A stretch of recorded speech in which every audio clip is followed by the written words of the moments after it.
2024 has been hard. Again. Yet, despite everything, we're here together. That says something about us, our stubborn humanity, and our need to connect.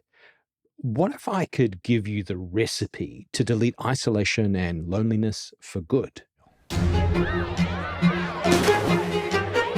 Jimmy! Liz! Hey! It's 3 in the morning. I'm sorry. What's in that bowl? Pretzels. The other bowl. Maybe some painkillers. Maybe? There's painkillers in there, yeah. In 2020, Robert D. Putnam published Bowling Alone, The Collapse and Revival of American Community. In his influential book, Putnam examines the decline of social capital in the United States and draws a line between the decline in participation in bowling leagues as a metaphor for the broader disintegration of community ties and civic engagement. Putnam's research highlighted how seemingly small, everyday changes, like bowling alone instead of in a league, reflect and contribute to the erosion of community connections, leaving people more isolated and less invested in collective well-being. It parallels how modern isolation has shifted into digital spaces. While Putnam focuses on America, the thesis applies globally. Shrinking provides a league of sorts and challenges us to foster reconnection wherever we find ourselves on our blue-green world. See, Putnam's thesis is that factors like the rise of TV in all its guises are largely solitary pastimes. Increased urbanization leads to longer commutes and less time for community or family activities. Increased economic pressures make leisure activities more exclusive due to expense. Only the rich can afford to talk to their friends over a $25 beer. Isolation is the real pandemic. From fewer bowling leagues to fewer shared meals, modern life has quietly pulled us apart. What if I told you there was a blueprint to fight it? Shrinking is the antidote. It's a step-by-step guide to reconnecting with others and rebuilding relationships, even if our lives are being cratered by meteoric impacts. The series follows Jimmy, living high on drugs and hookers after the death of his wife, Tia. The ruins of his life are shared by his kid, Alice, but we also see how his friends... Well, we'll get to his friends in a minute. See, Jimmy knows his life is fucked, and he knows, because he feels what's wrong inside him, that his clients' lives are a mess. It's now time to mention that he's a therapist. His job is counseling others over their troubled existence, and one day after he sailed through rock bottom and into the very bedrock of the world, he decides to go full Rogue Nation. Jimmy begins a sort of guerrilla therapy campaign and just starts telling his clients what to do. This could be cringe, but it's the farthest from awkward it could be. See, Jimmy's onto something. Not that therapy is easy and we can be given the answers, but what people really want is someone who understands them, someone who can see their pain for what it is, real and difficult. There are no easy answers, but there is an easy method, and we see that as Jimmy begins working closely with Sean. Sean's given his service and returned to the world with a lot of rage inside him. Jimmy and Sean working together becomes a deeper relationship as Sean starts living out the back of Jimmy's place. It's big enough for sure, especially since his daughter can't stand to be around Jimmy and his wife died. As Jimmy starts working through Sean's pain with him, what he works out is that Sean really needs a friend, someone who will do hard things despite their difficulty, and it's this lens that brings us back to Jimmy's friends. See, they've been there the whole time. His friends at work, Gabby and Paul. His friends at home, Liz and Derek. And his best friend Brian, who he shut out of his life because of the terrible pain they shared, but also because Brian is irrepressibly positive in the face of agony and couldn't let Jimmy grieve. What they're all going through is grief, the kind of terrible, unspeakable pain that comes from losing someone forever. Jimmy's wife is gone. She's never coming back, and that sent him into a spiral of loneliness and despair. It's here that the show holds that necessary mirror up to our own life. We can see Putnam's thesis reflected in it, that we are, all of us, growing further apart, but there's a secret and simple cure to it all. It's each other, doing the easy work of being there for our friends and lovers. See, going through pain is hard, but helping a friend, that's a gift, and we want to give it. While Shrinking is a critique on where we find ourselves, it's also a deeply poignant comedy with extraordinary laugh-out-loud moments. The comedy is sharp and introspective, unafraid to look at both our small mistakes and the larger one. While fans of Jessica Williams may know her comedy chops from The Daily Show, and Jason Segel showed us how it's done in How I Met Your Mother, we get to see an unexpected side of Harrison Ford through his portrayal of Gruff Paul.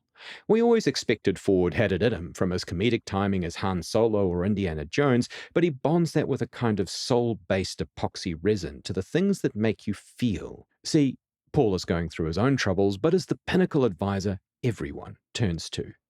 It's the show allowing us to see someone wise and vulnerable, grand and fumbling, adding a deeper layer to the comedic arcs and shrinking.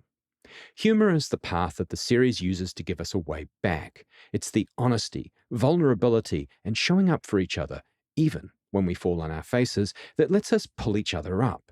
The comedy gives us our ordinary heroes. The characters' quirks and struggles make their efforts to connect deeply relatable and instructive. Not everything works out how it should, but that's life. There's still a path through, even if everything is a bag of dicks. See, we can't see messiness as survival unless we can laugh at it too. Our mistakes and flaws are the foundational bricks of relationships of consequence.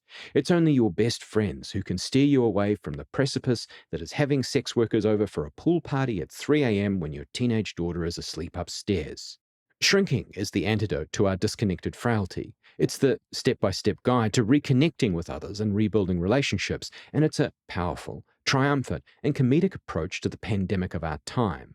Loneliness isn't inevitable, and we can walk away from the poison if we take a moment to look up. We've talked a little about Shrinking's approach to reconnection, but its real power is showing that all of us have a role to play. It's possible we've got plenty of friends, just as it's possible we've got none. The show uses a deft hand to show that we all have a position of strength we can use to lift others up. It might be because we see a lonely friend, but it could be as simple as helping someone understand the barista really just wants you to have a good coffee experience, and his hello is not a critique of your life choices. We all need this message because we can all take and give help. It's different in its tone to Ted Lasso. Where Ted Lasso makes you want to be a better person, Shrinking shows you how. It's a practical, grounded approach to relationships wherever you are on the spectrum. Divorcee, teenager, widower, maybe you're an empty nester, or you've come back from a war to a world you don't understand. It's possible you're early in your career and need a hand, just as it's possible you're at the end of your line and wondering what the point of it all was. Shrinking has an answer to all these scenarios. Where we find ourselves increasingly disconnected by COVID-19's lasting impacts, the cost of living pressuring our social choices, and our exhaustion with everything, well, there are solutions in the show. You can benefit from this advice, whether the show is telling you how to accept help or how to give it. It's unafraid to tackle our largest problems head on and show them for the solvable challenges they are, while avoiding the usual sitcom pitfall of trivializing the solutions. Our pain is real, but we lack pithy language to break the barriers of our fortress of solitude inside a single sentence of commiseration. The work still needs to be done. If Shrinking teaches us anything, it's this. The path out of isolation starts with honesty, laughter, and courage. Reaching out is hard, but far more rewarding than doom-scrolling Facebook or TikTok, depending on your generational preference. Shrinking is a complex review of life and the relationships in it. It encourages us to accept our mistakes. We all make them, and they're survivable, perhaps even memorable. The show provides a lens to see mishaps as the foundational bricks on which we can build our best selves. It allows us the freedom to recognize our truest friends, those who will champion our victories alongside calling us on our bullshit. There's no saccharine sincerity, humanity, or morality. It's this exposed nerve of close friendships and loved ones where the show's at its best. The way true friends can see and love us despite our flaws makes it relatable. We don't need to be afraid of showing our inner selves, even when we've been sanded raw by the gravel rash of tragedy. We just need to admit we need each other, reach out, and reconnect. Putnam might say it's not about striking every pin. It's about showing up, joining the team, and rolling the ball anyway. What did you think of Shrinking? Let me know in the comments below. Next, I'll get into a film that reminds us how the most extraordinary moments come from the simplest connections, so embrace the subscribe button. And if Shrinking gave you that little nudge, don't let the message stop here. Maybe text that friend you've been meaning to check in on. I promise it'll be worth it. And thanks for watching. Please hang up and try again.